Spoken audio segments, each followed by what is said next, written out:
Naskah proklamasi ini ditulis oleh Soekarno pada dini hari, Jumat tanggal 17 Agustus 1945 di Rumah Laksamana Tadasi Maida Jalan Mejidori. Sekarang, rumah tersebut dikenal dengan nama Jalan Imam Bonjol nomor 1, Jakarta Pusat. Teks proklamasi itu dirumuskan oleh 3 tokoh bangsa. Mereka adalah Soekarno, Muhammad Hatta, dan Ahmad Subarjo di ruang makan Rumah Laksamana Maida. Paragraf pertama diusulkan oleh Ahmad Subarjo. Paragraf kedua merupakan usulan Muhammad Hatta. Selanjutnya, naskah ini diminta persetujuan dalam sidang yang seluruhnya berjumlah kurang lebih 40 orang. Naskah Proklamasi Kemerdekaan Republik Indonesia awalnya ditulis pada selembar kertas berwarna putih dari bloknot berukuran panjang 25,8 cm, lebar 11,3 cm, dan tebal 0,5 mili. Kemudian, naskah proklamasi disalin oleh Sayuti Melik didampingi oleh BM Dia lalu mengetik naskah proklamasi. Setelah itu, naskah diserahkan kembali kepada Soekarno untuk ditandatangani. Naskah proklamasi tulisan tangan Soekarno ini akhirnya dibuang karena dianggap tidak diperlukan lagi. Pasalnya, naskah tersebut telah disalin menggunakan mesin tik oleh Sayuti Melik.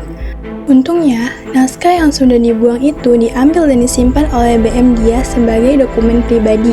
Setelah berakhirnya rapat perumusan naskah proklamasi pada tanggal 17 Agustus 1945 di Jalan Pegangsaan Timur nomor 56. Naskah proklamasi dibacakan dalam suasana khidmat prosesi yang sebenarnya tanpa protokol nyatanya tidak menghalangi gelora euforia rakyat dalam merayakan dan menyebarluaskan berita luar biasa ini. Kemudian, pada tahun 1995, Burhanuddin Muhammadiyah menyerahkan naskah tersebut kepada Presiden Soeharto, dan pada tahun yang sama, naskah disimpan di Arsip Nasional Republik Indonesia. Naskah Proklamasi Kemerdekaan Indonesia dalam keadaan baik dan terawat meski ada kerusakan di beberapa bagian. Kerusakan antara lain terdapat sekitar 15 lubang pada bagian tengah kertas akibat dimakan serangga. Warna kertas berubah menjadi kuning kecoklatan. Pada bagian tengah dan bawah terdapat bercak kecoklatan akibat reaksi kimia bahan perekat pada selotip yang mengering.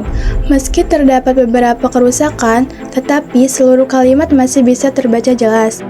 Naskah Proklamasi Kemerdekaan Indonesia termasuk kategori cagar budaya benda dengan peringkat cagar budaya nasional.